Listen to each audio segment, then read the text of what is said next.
오늘 영상은 건강한 정체성을 갖지 못하게 하는 세상의 6종류의 아버지, 이 부분에 대해서 나눌게요.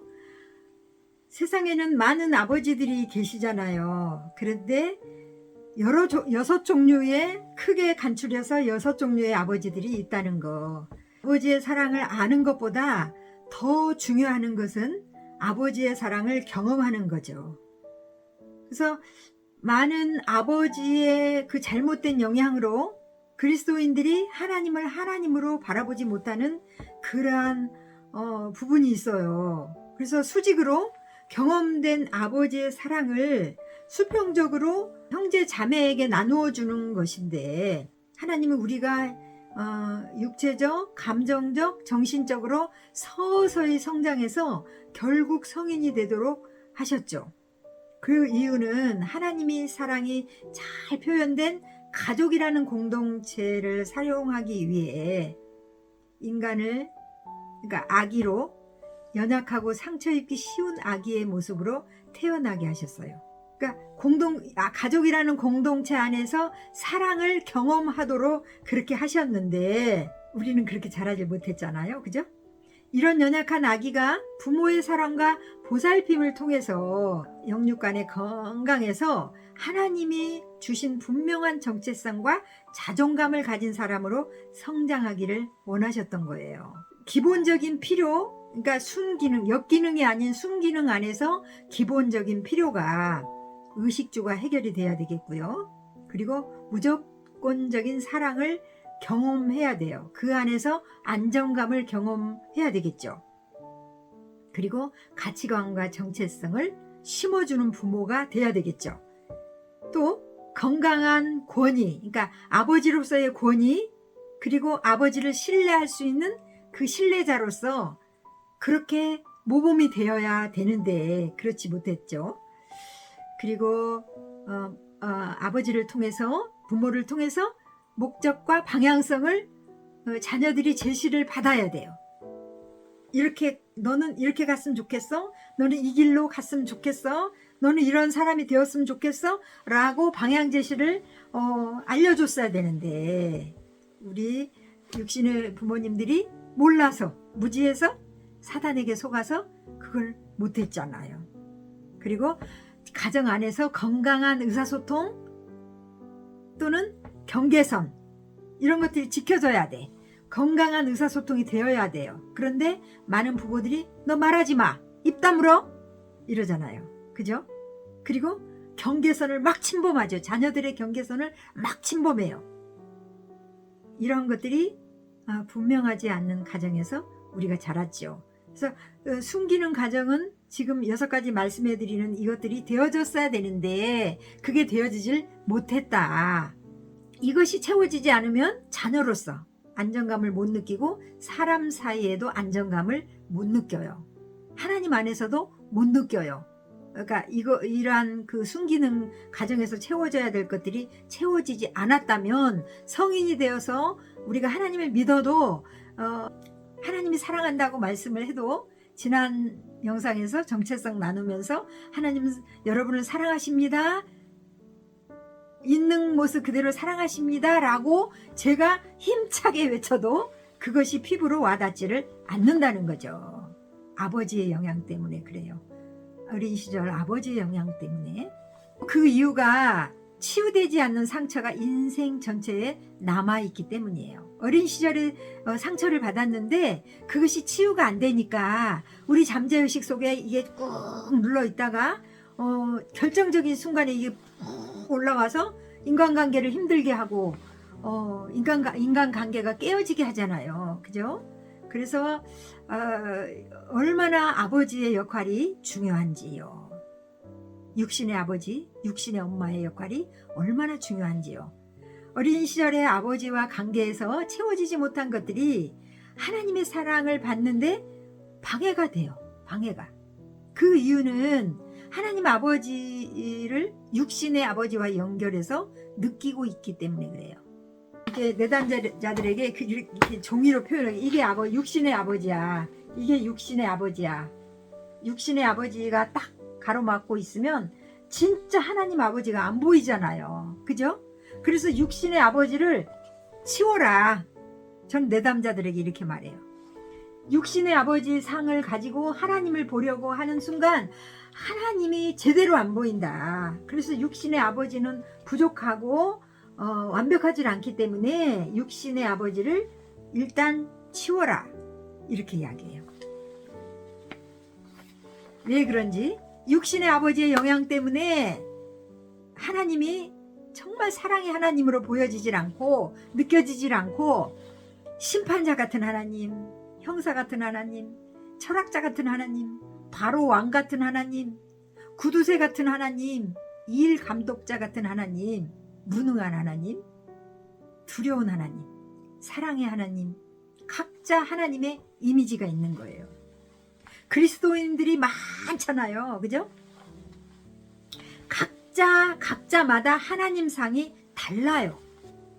어떤 사람은 두려운 하나님으로 믿고 있고요. 어떤 사람은 형사 같은 하나님, 철학자 같은 하나님, 무능한 하나님, 내가 아무리 기도를 해도 내 기도를 들어주지 않는 하나님, 하나님 상이 다 달라요. 내가 아무것도 안 해도 있는 모습 이대로 나를 사랑하시는 사랑의 하나님, 그 하나님 상이 다 다르다는 거예요. 여러분은 어떤 하나님 상을 갖고 계신가요? 저는 두려운 하나님 상을 갖고 있었어요. 저희 아버지가 화를 잘 냈거든요. 시도 때도 없이 화를 내요. 엄마하고 대화하다가도 화를 내요.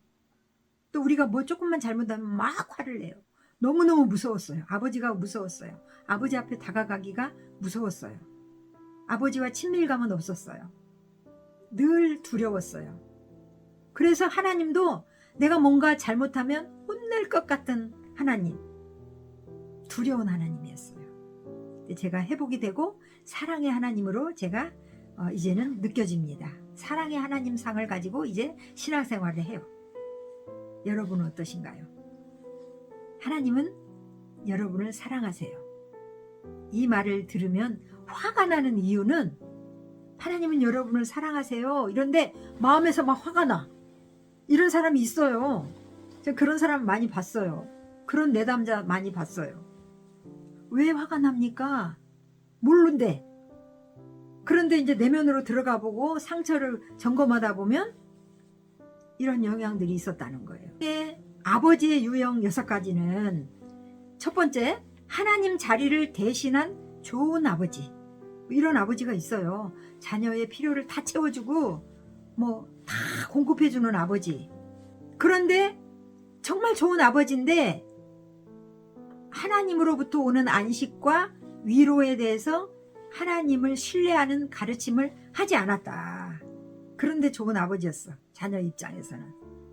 그런데 아무리 좋은 아버지라도 아이의 기준으로는 아니라고 오해할 수 있어요.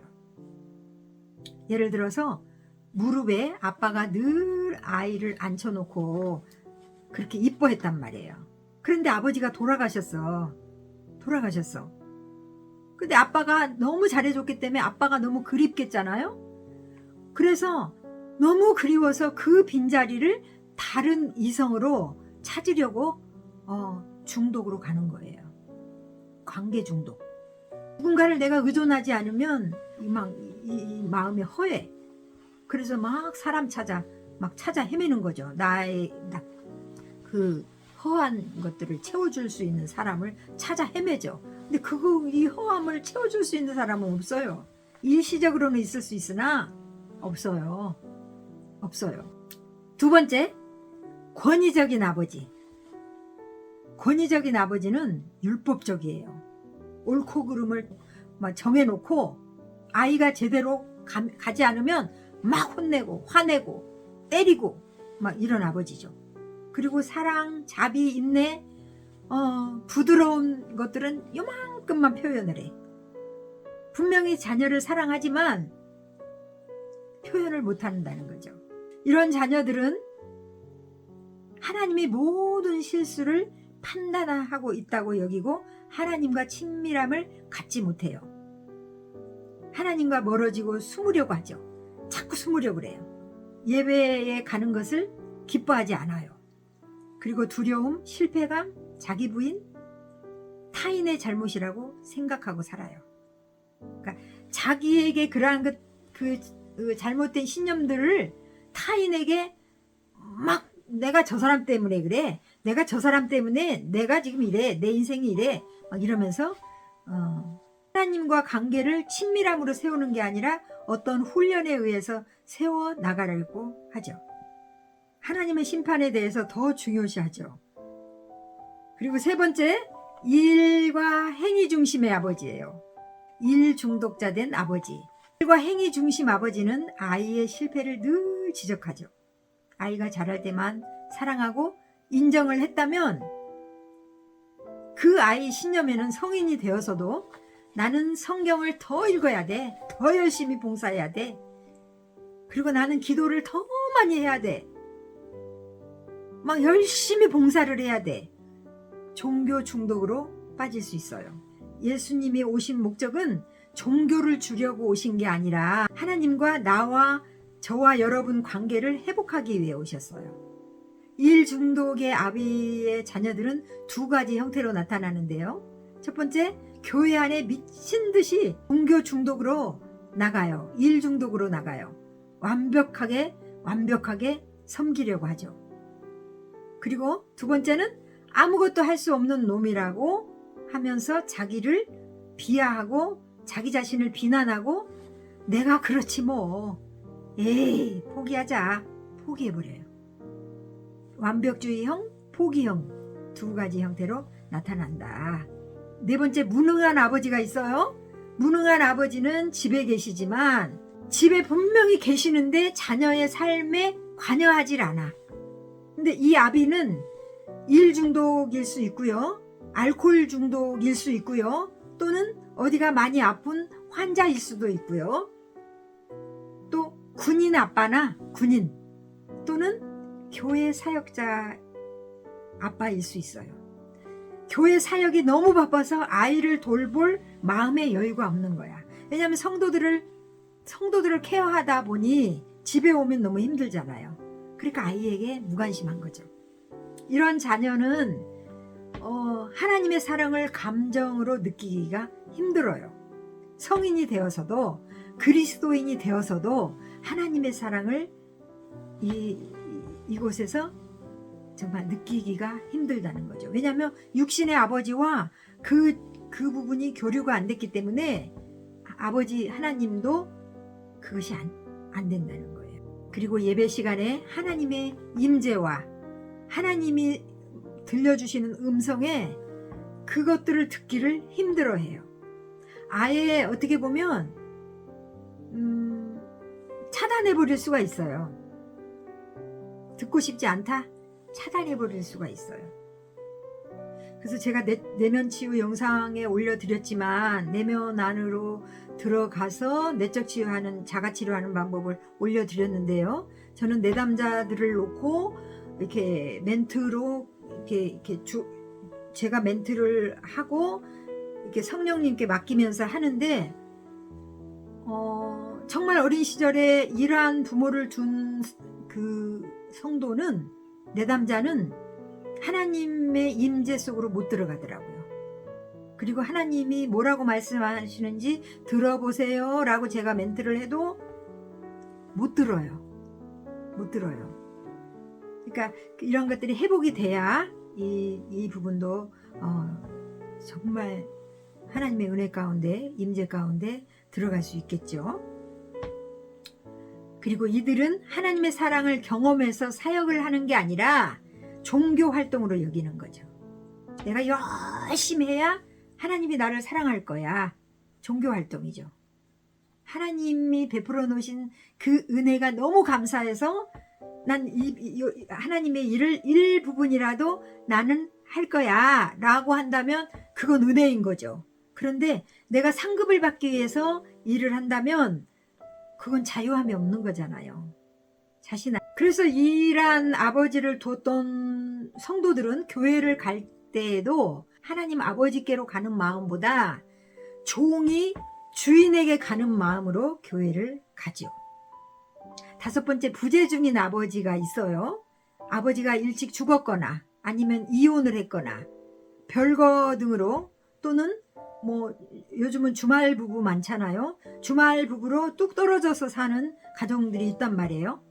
아이의 삶에 관계가 없는 아버지, 함께 살지만 완전히 자녀를 거절하는 아비를 둔 아이는 성인이 되어도 언제나 이 가슴이 텅 비어있는 것 같고 고아처럼 나는 버림받았어, 이 느낌으로 산다는 거예요.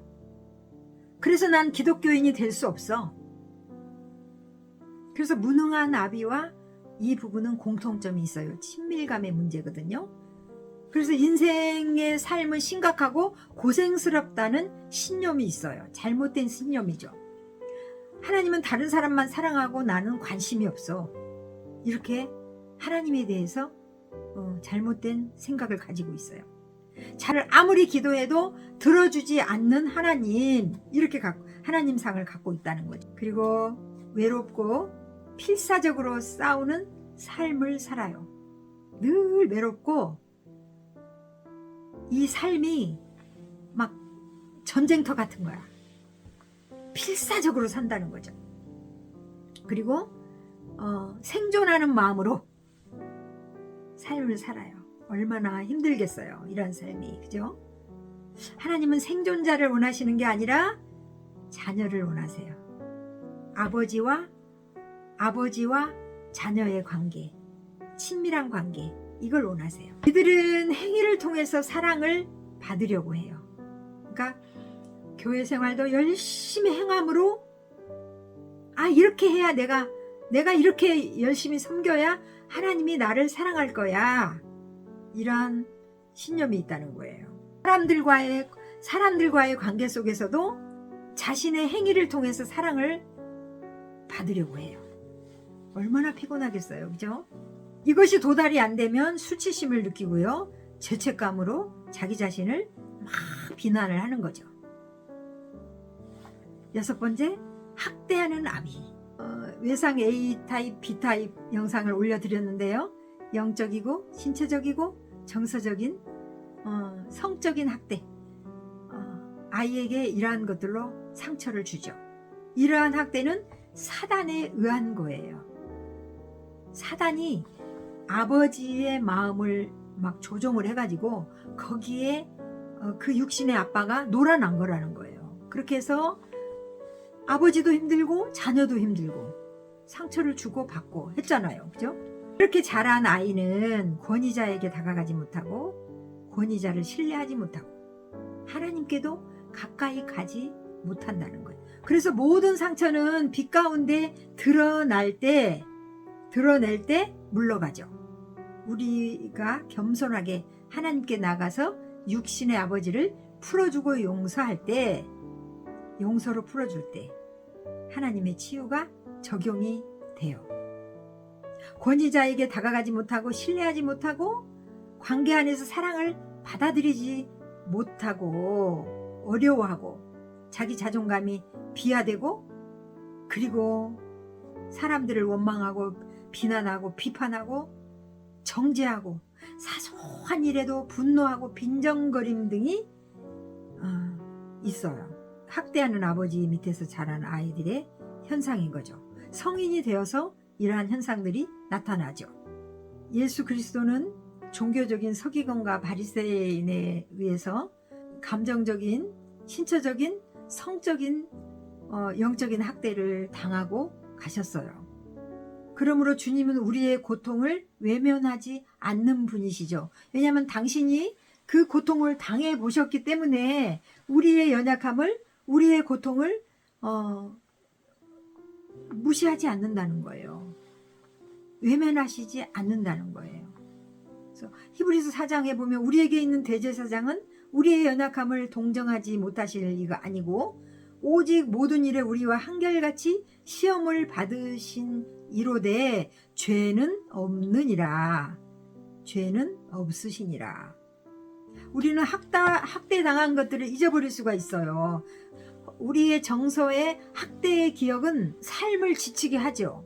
그러니까 그 학대받았던 경험들이 잊혀져 버렸지만 없어진 게 아니고 우리의 잠재의식 속에 남아서 이렇게 꾹 눌러져 있다가 결정적인 순간에 삐지고 올라와서 우리의 관계를 힘들게 한다는 거예요. 하나님은 우리가 당한 기억에 접근하고 빛 가운데로 드러내어서 직면하고 치유되어 건강한 삶을 살기를 원하시죠. 겸손하게 하나님께 나아가 나에게 학대를 입힌 육신의 아버지를 용서로 풀어줄 때 하나님의 치유가 적용이 되죠. 마태복음 18장에 이렇게 기록이 되어 있어요. 진실로 너희에게 이르노니 무엇이든지 너희가 땅에서 매면 하늘에서도 매일 것이요 땅에서 풀면 하늘에서도 풀리리라. 이 말은 뭐냐면요, 우리가 이 땅에서 우리에게 상처를 입힌 사람들을 용서로 풀어주면 하늘 아버지도 우리를 용서로 풀어주고요, 이 말이에요. 우리가 용서로 풀어주지 않으면 하늘 아버지도 나를 용서하지 않는다, 이거예요. 예수님은 우리 죄를 위해서 왔을 뿐 아니라 우리와 친밀한 교제를 위해서 오셨어요. 근데 이러한 것들이 해결이 돼야 친밀한 관계가 회복이 되겠죠. 다시 정리합니다.